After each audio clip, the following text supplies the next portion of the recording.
vamos, hermanos, ahora a leer la palabra del Señor en el libro de los Hechos de los Apóstoles, en el capítulo 2. Continuamos entonces con la lectura continuada en el libro de los Hechos. En el capítulo 2, desde el versículo 14.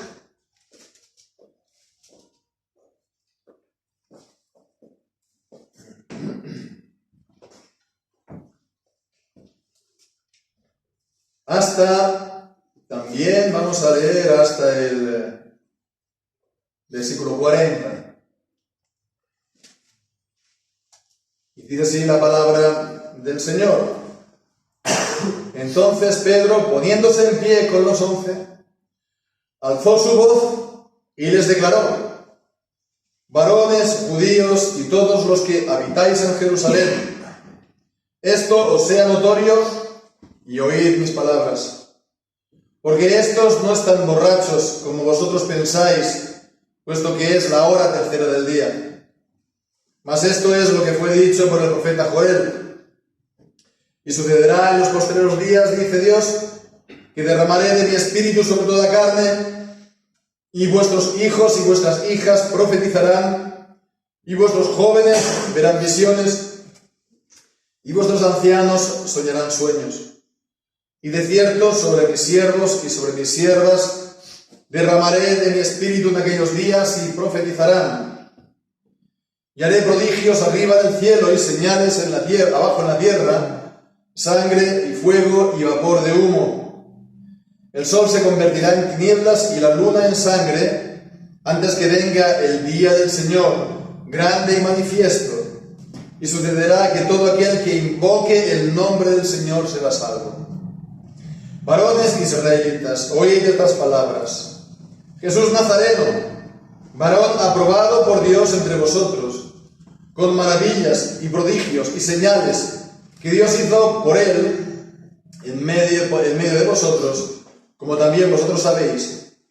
A este, entregado por determinado consejo y anticipado conocimiento de Dios, tomándolo vosotros, lo matasteis por mano de los inicuos, crucificándolo, a quien Dios levantó, sueltos los dolores de la muerte, por cuanto era imposible que fuera retenido por ella. Porque David dice de él: veía al Señor siempre delante de mí, porque Él está a mi diestra, para que yo no sea conmovido. Por lo cual mi corazón se alegró, y se gozó mi lengua. Y aún mi carne descansará en esperanza, porque no dejarás mi alma en el sepulcro, ni permitirás que tu santo vea corrupción. Me hiciste conocer los caminos de la vida, me llenarás de gozo con tu presencia. Varones hermanos, del patriarca David se os puede decir libremente que murió y fue sepultado, y su sepulcro está con nosotros hasta el día de hoy. Pero siendo profeta y sabiendo que Dios le había jurado con juramento que del fruto de sus lomos en cuanto a la carne levantaría a Cristo para que se sentara sobre su trono, viéndolo antes, habló de la resurrección de Cristo, que su alma no fue dejada en el sepulcro, ni su carne vio corrupción. A este Jesús resucitó Dios, de lo cual todos nosotros somos testigos. Así que, levantado por la diestra de Dios y recibiendo del Padre la promesa del Espíritu Santo, ha derramado esto que ahora veis, vosotros veis y oís. Porque David no subió a los cielos, pero él mismo dijo el Señor a mi Señor: siéntate a mi diestra hasta que ponga a tus enemigos por estrado de tus pies. Sepa pues ciertísimamente toda la casa de Israel que a este Jesús, a quien vosotros crucificasteis, Dios lo ha hecho Señor y Cristo. Entonces, al oír esto, fueron compungidos de corazón y dijeron a Pedro y a los otros apóstoles: varones hermanos, ¿qué haremos? Y Pedro les dijo: arrepentíos y bautícese cada uno de vosotros en el nombre de Jesucristo para perdón de los pecados, y recibiréis el don del Espíritu Santo. Porque para vosotros es la promesa, y para vuestros hijos, y para todos los que están lejos, para cuantos el Señor nuestro Dios llame. Y con otras muchas palabras testificaba y exhortaba, diciendo: sed salvos de esta perversa generación. Amén. Y el Señor pues bendiga su santa palabra. La semana anterior pues vimos cómo fue derramado el Espíritu Santo con esas llamas de fuego, cómo los apóstoles estuvieron hablando en lenguas para ellos desconocidas, y todos los que estaban allí de todas las naciones debajo del cielo pues les oyeron hablar las maravillas de Dios, las alabanzas de Dios en su propia lengua. Bien, pues eso hizo que toda la gente que estuviera ahí pues estuviera interesada, ¿no? Y viniera a ver qué es esto, y viniera qué ocurre, a ver si tienen algo que decir o qué. Se podría decir que los apóstoles habían llamado la atención de la multitud en Jerusalén, ¿no? Habían llamado la atención, y ahora lo que va a hacer Pedro es predicarles, ¿no? Predicarles. Y esto es algo que se suele tener muy en cuenta para esto de predicar, ¿no? Que muchas veces se dice que se tiene que esforzar el predicador en llamar la atención de la gente para que de entrada vayan siguiéndolo, ¿no? Y bueno, sí, digamos que sí, ¿no? Aquí los apóstoles llamaron la atención, se puede decir, de la gente, pero vemos que no fue algo buscado por ellos o algo que ellos habían previsto, programado, estudiado. Es algo que Dios dio en aquel momento, ¿verdad? Y entonces, pues sí, es cierto, ¿no? Pues si se puede llamar la atención, mejor, ¿no? Que no hacerlo. Pero hay que guardarse de, intentar llamar demasiado la atención, ¿no? Por nosotros mismos. No vaya a ser que estemos cayendo un poco en el teatro o en la manipulación. Y eso no conviene cuando se predica la palabra de Dios. Ha de ser realmente auténtica por parte nuestra, ¿no? Un ejercicio sincero, honesto, delante de Dios, delante de los santos, delante de la iglesia, delante de los ángeles. Ha de ser un ejercicio honesto y sincero por nuestra parte. Pero bueno, sea como sea, el caso es que sí había entonces llamado la atención. Toda la gente estaba expectante, y ahora Pedro les va a dar el mensaje de parte de Dios. Un mensaje. Se puede ver esto realmente, es un mensaje. Podríamos decir el sermón de Pedro en Pentecostés. Podemos utilizar esto como el texto para el mensaje. Porque se trata de esto, de una predicación, de un mensaje, ¿no? Muchas veces se utiliza la palabra querigma, que es una palabra que significa predicación. Muchas veces se utiliza esto. Nosotros no lo hacemos normalmente, pero muchas veces se utiliza esta palabra para hablar de la predicación, del mensaje, de la proclamación viva de los apóstoles, de Cristo, de la palabra de Dios, ¿no? Bueno, pues vemos que hoy en día, en cuanto a los sermones, se puede decir que no siempre, pero la mayoría de las veces los sermones están construidos, ¿no? En base a puntos, ¿no? Puntos no, porque entonces serían 2 puntos, 3 puntos, 4 puntos, ¿no? Lo normal es que se construyan los mensajes en 3 puntos, y esto no es por nada, simplemente está visto, ¿no? A lo largo de los siglos, ¿no? Que se recuerda mejor. Se recuerda mejor, pues, curiosamente, uno de 3 que uno de 2, no sé por qué. Debe ser algo de la psicología humana. Y entonces, para ayudar a la memorización, que es bueno que memoricemos los mensajes, que lo tengamos en la cabeza, no será que, después del mensaje justo, después ya se nos olvide completamente de que se ha hablado y sea pues como como decía, ¿no? La parábola del sembrador, ¿no? Que vienen aquí los pájaros y se llevan la semilla que había sido plantada. Porque ya desaparece, ¿no? De la mente, desaparece el corazón, ya no afecta nada. Bueno, pues es bueno memorizarlo. Pero digo esto, ¿por qué? Porque realmente, si nos paramos aquí a estudiar poco a poco, pormenorizadamente, lo que está diciendo aquí el apóstol Pedro en este sermón, pues se puede, sí, agrupar en tres puntos. En 3 puntos, que es el primero, desde el versículo 14 hasta el versículo 21, es sobre todo una gran cita del profeta Joel, que es para declarar por la palabra de Dios qué es lo que han visto la gente, este derramamiento del Espíritu Santo es el cumplimiento de las profecías del Antiguo Testamento en cuanto a los últimos días. Es la profecía en cuanto es el cumplimiento de la profecía de los últimos días. Versículo 14 hasta el 21 es el primer punto. El segundo punto es el versículo 22 hasta el versículo, se podría decir 36.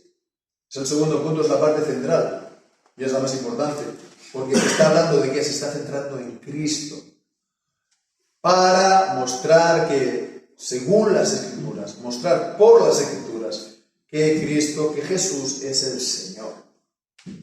Por su muerte y por su resurrección, por su ascensión a los cielos, por el derramamiento del Espíritu Santo. Él es el Señor. Y el tercer punto, a partir del versículo 37, que está introducido por este versículo 37, sí, que no forma parte como tal del mensaje, pero es un poco la explicación, ¿no? La reacción de las palabras del apóstol Pedro en la multitud, versículo 37, pues en el versículo 38 hasta el final está un llamamiento claro al arrepentimiento y al bautismo, ¿no? Entonces vemos, ¿no? Se muestra por las Escrituras que lo que habían visto era el cumplimiento de las profecías del Antiguo Testamento en cuanto a los últimos tiempos. Punto 1. Se muestra por las Escrituras que Jesús, que murió, resucitó, ascendió a los cielos y que también derramó el Espíritu Santo, es el Señor. Y después, en tercer lugar, es el llamamiento al arrepentimiento. Vamos entonces a intentar ver, evidentemente no vamos a hacer un estudio pormenorizado, paso por paso, muy detallado de todo lo que dice, ¿no? Pero vamos a ver si intentar cubrir, ¿no? Lo más importante de lo que dice y bien, pues ya a partir del versículo 14 es Pedro quien se dirige otra vez a la multitud, se pone en pie con los 11 y entonces les declaró: varones o judíos, una manera de hablar bien judía, ¿verdad? Varones o judíos, todos los que habitáis en Jerusalén, esto os sea notorio y en mis palabras. Y entonces lo primero que hace es aclarar, no es que estén borrachos. En el versículo 13 decían algunos burlándose: estos están llenos de mosto, estos están llenos de vino. Y en el versículo 15 dicen: no, estos no están borrachos. Esto porque vosotros pensáis, porque es la hora tercera del día, es bien prontito por la mañana. Quien se pone ya borracho, pues no sé, ¿no?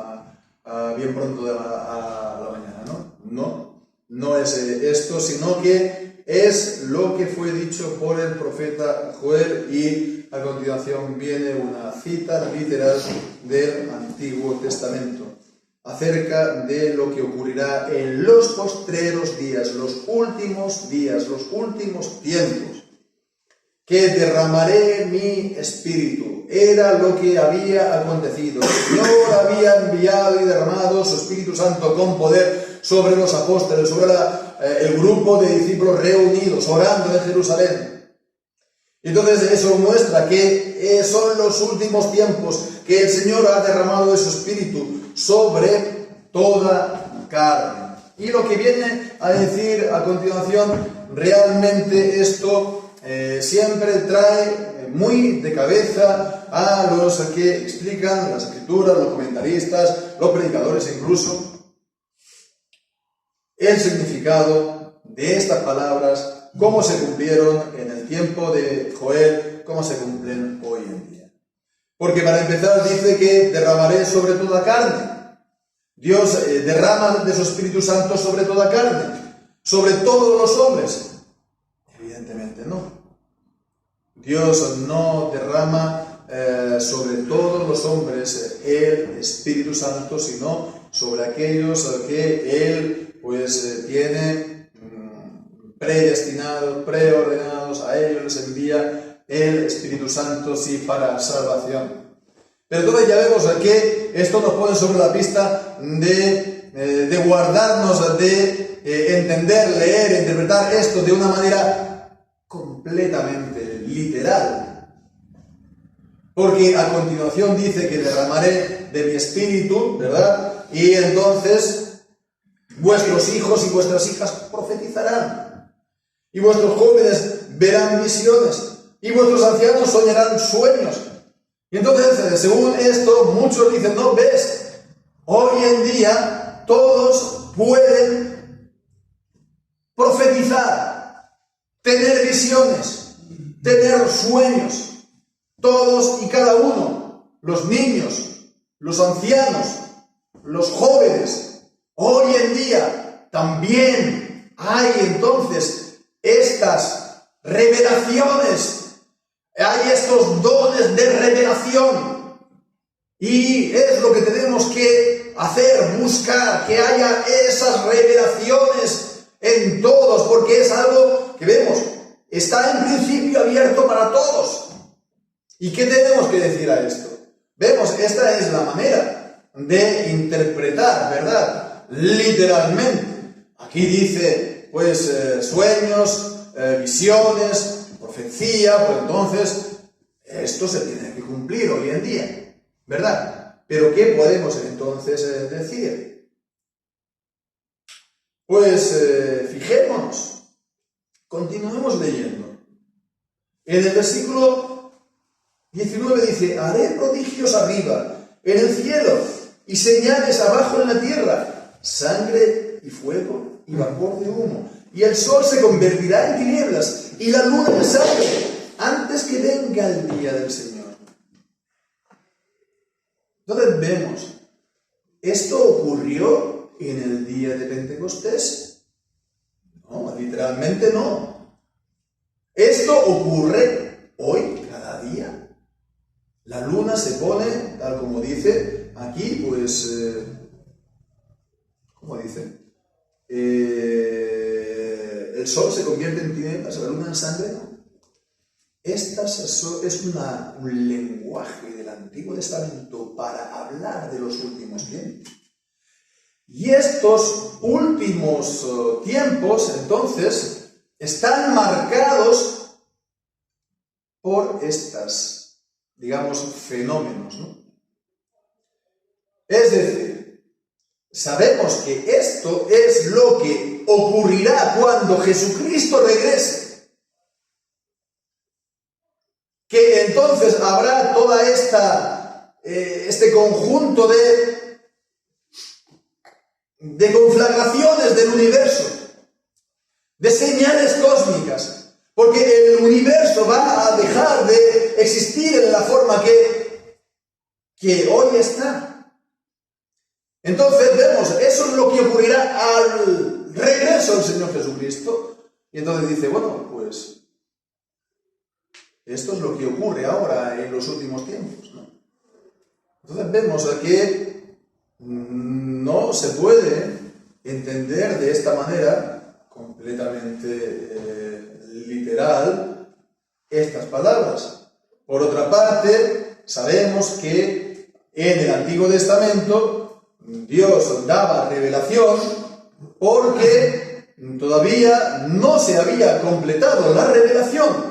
porque todavía Dios no había enviado a su Hijo Jesucristo, y Él es ya la revelación completa, total y definitiva de Dios. Hebreos capítulo 1. Dios antes había hablado muchas veces de distintas maneras a los padres por los profetas en el Antiguo Testamento, pero ahora en los últimos días nos ha hablado del Hijo. Antes de muchas maneras, antes revelaba de muchas maneras, pero ahora lo ha revelado en Jesucristo. Y es la revelación plena, es la revelación completa. Ya da esa revelación por medio de los apóstoles, que la ponen por escrito. Y entonces a esta palabra y a esta revelación ya no se le puede añadir ni una sola palabra, ni una sola revelación.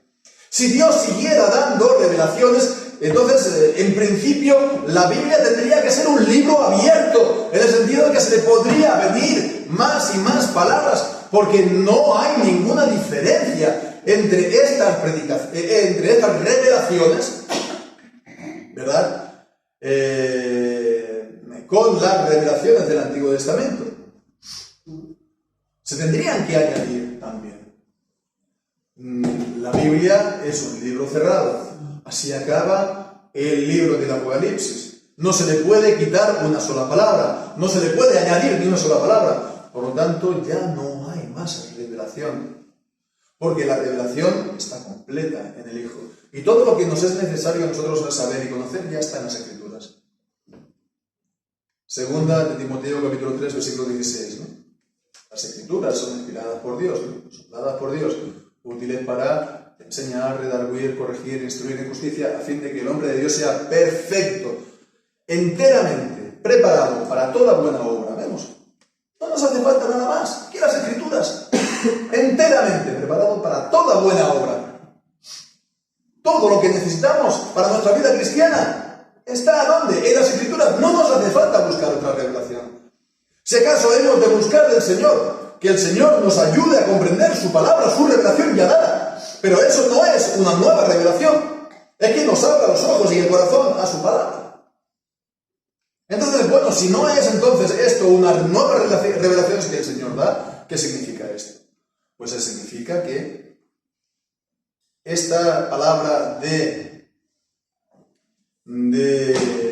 Joel es el primero sobre toda carne en el sentido universal.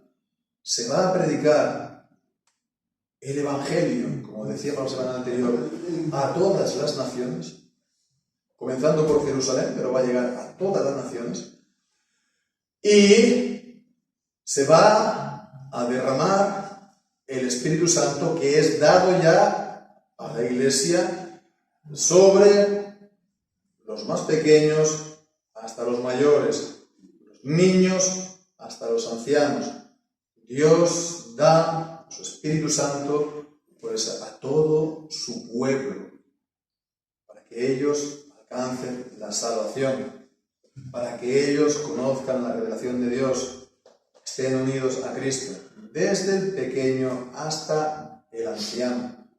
Con lo cual vemos, como ya veremos, no creo que hoy, pero si Dios quiere en el próximo mensaje,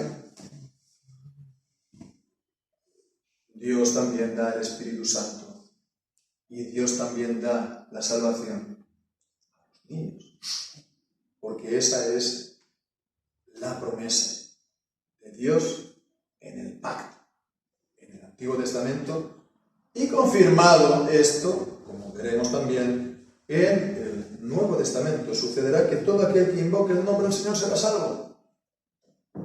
Y esto lo está citando Pablo en Romanos 10 para decir que, bueno, acerca de la predicación universal del Evangelio, que se tiene que predicar, ¿no?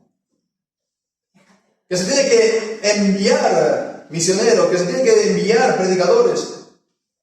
Y de esa manera, todo aquel que invoque el nombre del Señor será salvo. Esto es en cuanto al primer punto. Decía, el segundo punto es la parte central, que es la, que es la parte central acerca de Cristo. Dice que entonces comienza hablando en el versículo 22, varones israelitas, ¿no? De la misma manera que comienza en el versículo 14, varones judíos. Pues aquí varones israelitas, ¿no? Vemos que hay como estas marcas, ¿no? Que muestran estos puntos que decíamos al principio. Varones israelitas. Ahorita estas palabras, entonces ya se centra en Jesús. Jesús Nazareno, varón aprobado por Dios entre vosotros con maravillas y prodigios y señales. Es decir, que Dios acreditó cuando Él estaba con vida, cuando Él estuvo entre los hombres, que era el siervo de Dios y que Dios tenía en Él su complacencia. Es lo que mostró el Espíritu Santo en el día del bautismo de Jesús, ¿no? Y eso es lo que siguió haciendo Dios por medio de sus señales, por medio de sus milagros.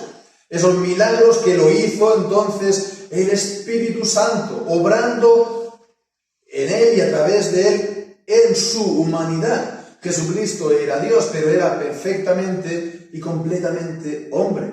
Y entonces era el Espíritu Santo que le daba ese poder, ¿no?, para hacerlo.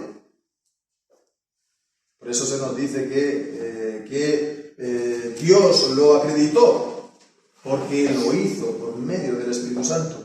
Por eso Cristo es el Mesías, que significa Cristo, que significa ungido, porque está hablando del Espíritu Santo. Bien, pues entonces Dios lo ungió de esta manera y pues dice, vemos en el versículo 23, entregado por determinado consejo y anticipado conocimiento de Dios.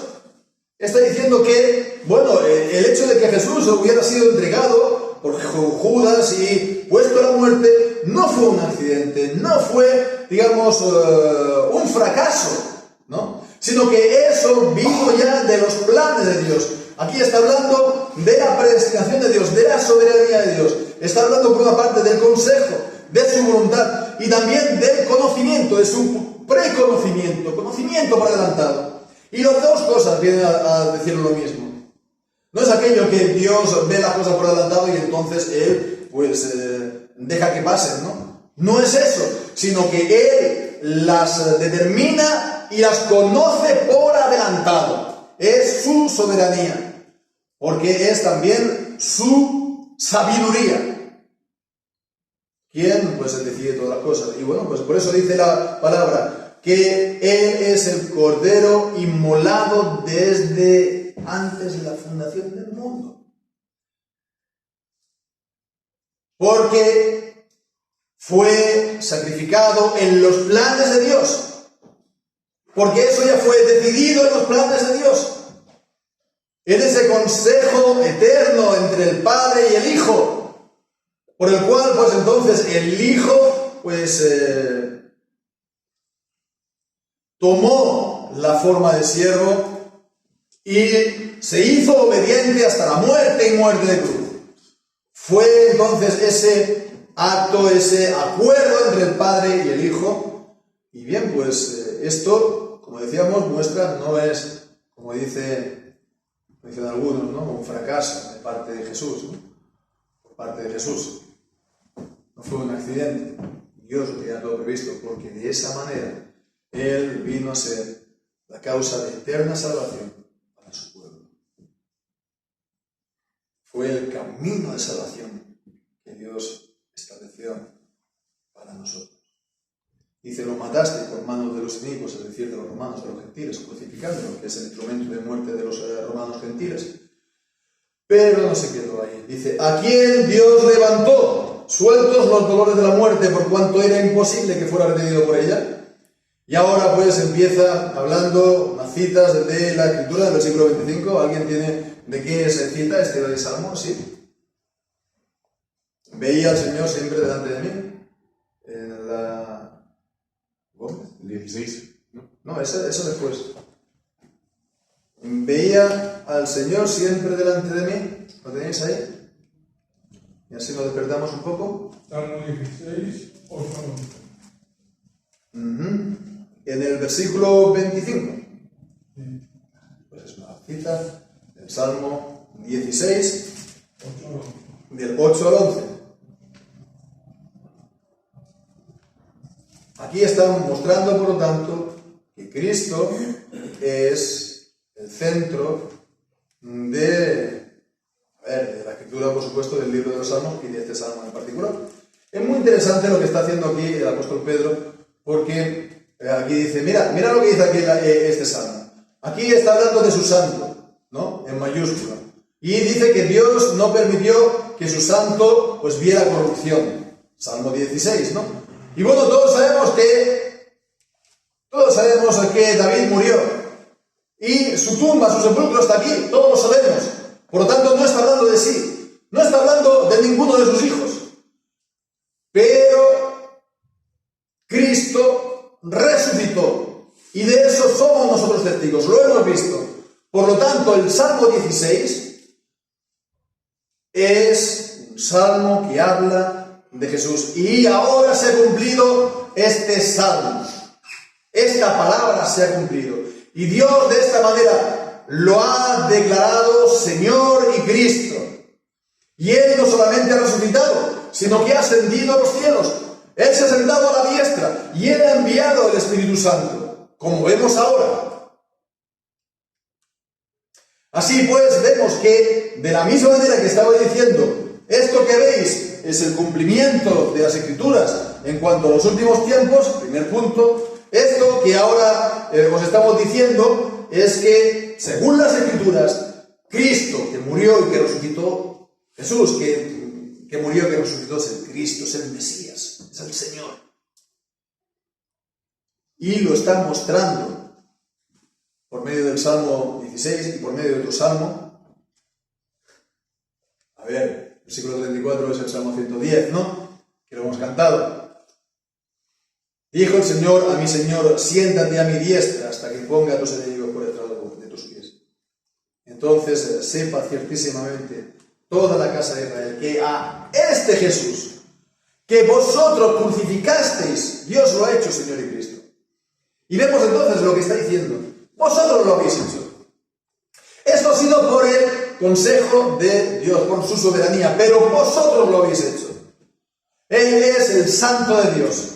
Lo habéis matado. Unos lo han hecho directamente. Vosotros sois cómplices. Y os está acusando a ellos.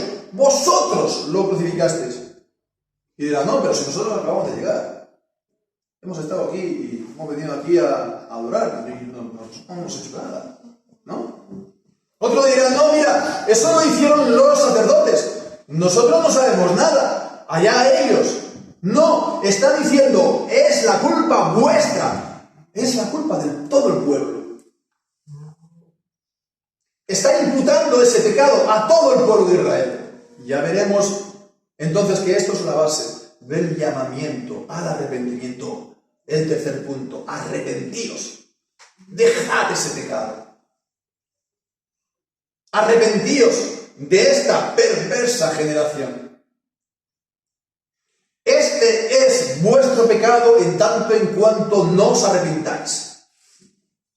Ese pecado no es solamente de los judíos o de los romanos, de Poncio Pilato o de Herodes, Ananías, Sáfira o de Judas. Es vuestro pecado porque participáis del mismo.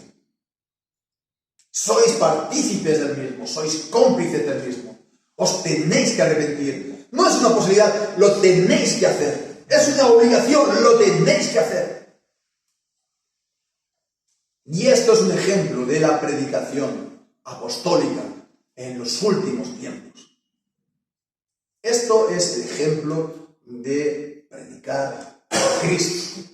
Esto es el ejemplo de predicar el Evangelio. Que se tiene que predicar a Cristo por medio de las Escrituras, mostrando por las Escrituras que Él es el Cristo, que Él es el centro de las Escrituras.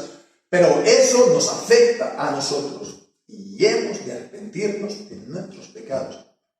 Y hemos de arrepentirnos no solamente de nuestros pecados, sino de los pecados de nuestra generación. Porque en tanto en cuanto no lo hagamos, estamos en los mismos pecados. Y esto tiene su gran importancia en los días que estamos viviendo. Realmente es necesario que incluso los creyentes, incluso la iglesia, o las iglesias, como se quiera decir, dejen bien claro que no seguimos los caminos de esta perversa generación, que realmente nos apartamos de los mismos, que los rechazamos, que los detestamos, porque vemos que las consecuencias, si no, son muy graves, pueden llegar a serlo. Bien, pues gracias a Dios que el Señor entonces nos ha permitido escuchar la palabra de Dios, el Evangelio de nuestro Señor Jesucristo. Cuando lo escuchamos, el llamamiento al arrepentimiento y a la fe en Jesucristo, pudimos responder en su día, pero esto no es solamente algo de un día, sino es el camino de toda nuestra vida, mientras estemos aquí, un camino de arrepentimiento y fe y arrepentimiento. Fe en el Señor, por medio de su palabra, fe en Cristo, y arrepentimiento de todos nuestros pecados que el Señor nos muestre por su palabra. Los nuestros y también los que el Señor nos muestre de nuestra generación. Que el Señor entonces nos guarde, nos bendiga y bendiga su palabra en nuestra vida. Muy bien, pues vamos a pasar a la oración.